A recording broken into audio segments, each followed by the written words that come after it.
My name is Matt. Please remember it. I never thought I'd be making a part 2, but here I am. The last 12 hours have been a total rollercoaster of emotions, and I haven't been able to have even a second of sleep for the last 18, ever since I woke up. Let me begin where I left off last time, my parents' house. I never once tried explaining to them what I'd seen or experienced. I knew they wouldn't understand. They wouldn't even try to understand. They're always big skeptics of the unknown, always thinking there's a logical explanation to everything, and in this case there was one too, even if there wasn't. My parents woke me up at 1pm. They thought I'd wake up by myself, but I didn't. I startled awake to my father's worried face peering down into my eyes. "I thought you wouldn't wake up," he'd said in a concerned tone, then cleared his throat and started walking off. "Go shower." I got up, feeling like I hadn't slept at all. My body was completely exhausted. I felt different, almost like something was missing, a big part of myself. I tried to remember what I was even doing in my parents' house in the first place. Then I remembered setting up my phone to film me. I remembered the shadow, but I couldn't remember why I tried to film it. The footage captured by my flimsy phone camera, with no way to properly enhance it, was useless to me, and it didn't film anything noteworthy. I decided to check my phone and found thousands of your notifications in my posts from that Friday. The posts that I don't remember writing. Jason? A son? I have a son?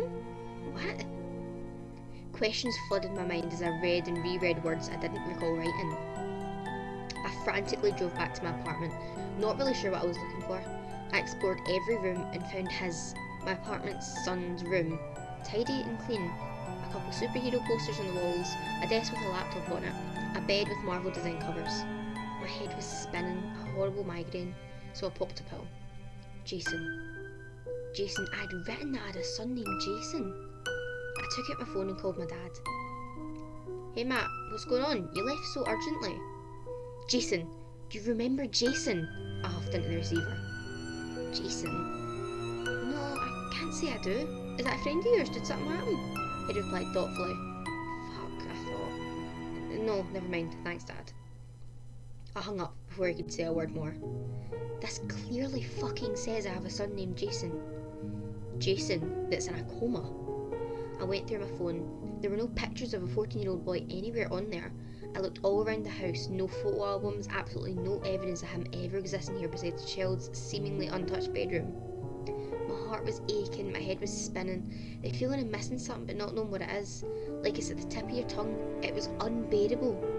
I found a death certificate of my wife and carefully read through. It clearly fucking said that she passed while giving birth. So where is the fucking child?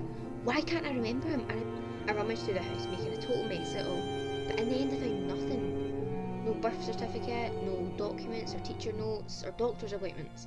I collapsed on the couch in the living room feeling exhausted, my eyes heavy, but something was tugging at the back of my head to not sleep. So I picked up my laptop instead, and that's when I rediscovered the camera footage I talked about last post. I saw him. I clearly saw my son, Jason, who I didn't remember, climbing into my bed at 3am. I saw the shadowy figure, a skeletal hand hovering above him. Then going forward until the morning, I saw myself screaming and shaking him awake, but he never woke up. I rushed to the hospital. I thought I might have left him in. I needed to see him. "Jason, I need to see Jason," I said to the receptionist out of breath. "Jason? I don't think we have a patient named Jason here," the young lady replied, not looking up to me. "A 14-year-old boy in a coma?" I questioned. "Oh, his name is Jason? Are you a guardian?" "I'll need to see some ID, please," she continued. I pulled out my passport and handed it to her. "Do you have his ID as well?" I stuttered. "I don't." "Then I'm afraid I can't let you see him." She finally looked at me, looking into my eyes with this regretful look. "Look, wait, I have proof he's my son. I have videos of him living in my apartment. Let me go get my laptop from my car," I said, and before she replied, I scurried away. And would you fucking believe it? My laptop was fucking gone. There was literally no evidence of any break-in into my car. I didn't go back in there. There was no point. I took out my phone and read the post again. I needed to make sure I wasn't going insane. It sure as hell felt like I was. How is it possible to forget you have a child? How is it possible the rest of the world forgets too? I saw a couple of direct messages. One of them caught my interest. "I know what you're dealing with. It might as well have been a troll. I had nothing to lose, so I wrote back. Please help me. I drove back to my apartment, thinking of sleep the entire way there, but a voice at the back of my mind kept telling me not to. Do not sleep, it warned me. You will regret it. I observed the sorry state of my crazed apartment as I felt my phone vibrate in my pocket. I put on the kettle for coffee and checked the messages. This is an entity straight out of your worst nightmares. It enters your life like a parasite during sleep paralysis and inches closer to you, draining your life as it does so. A following message came in. It preys on you when you're at your most vulnerable, in a state of sleep. The longer it's attached to you, the more tired you'll feel every night, and the more life it will drain out of you, until the usual healthy amount of sleep no longer can recharge your body. That's what's happened to your son. His energy ran out. He needs more sleep than ever before to be able to wake up, and it won't let him. This thing, it can divide itself, keep its victims paralysed, so they cannot wake up on their own. And once you're weak enough, they can't be woken up by anyone else either. It'll continue draining on him until the day he dies. This is absolutely batshit fucking crazy. I recall this shadow, this eerie feeling of someone constantly watching me. I also wrote about it in my last post. What's it called? I asked. And then right after, and how in the hell did it erase someone from existence? It's complicated. I'll give you an address.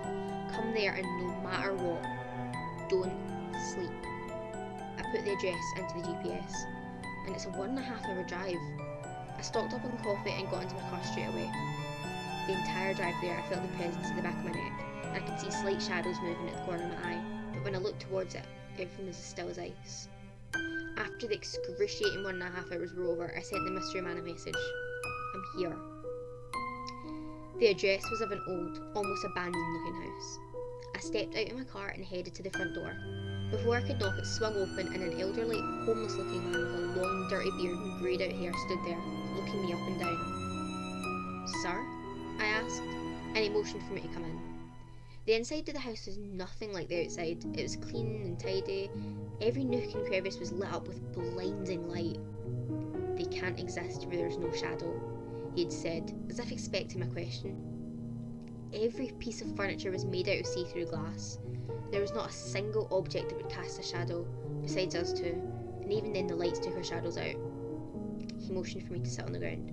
Try to straighten out, allow no shadows to be cast by your body. I sat down with my legs stretched out and my arms beside me, and he sat across from me, mirroring my position. He looked at me for a long moment, and I was having a hard time concentrating. The lights were unbearably bright. As I was about to speak, he did so first. It has no name. He looked wishfully to the ceiling, and then continued. There are many that visit you in your sleep. Some good, some bad.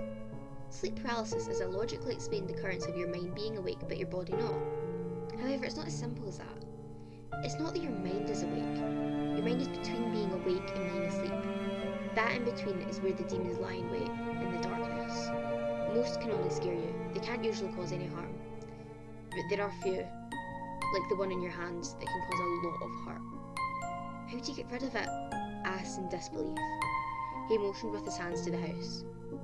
Once he lets himself in, only light can keep him away from you. Do you not sleep? Still being sore from the long drive here, I instinctively crossed my legs. The man looked at me with such intensity that only my father gave me when I misbehaved as a child. Don't make shadows, he warned again, and I uncrossed my legs. I do, he explained. I sleep in bright light. Over time, its connection to you grows faint. It eventually loses interest in you. How did I erase the existence of my son? I asked after a long moment. I can't remember him at all. Jason, was it? He said, and with a nod continued. That I do not know. This thing doesn't have that kind of power, which means you might have more than one of these things in your hands. His eyes widened as he stood up. I can't tell you anymore. You need to leave now. Why did you even invite me here? It doesn't matter anymore.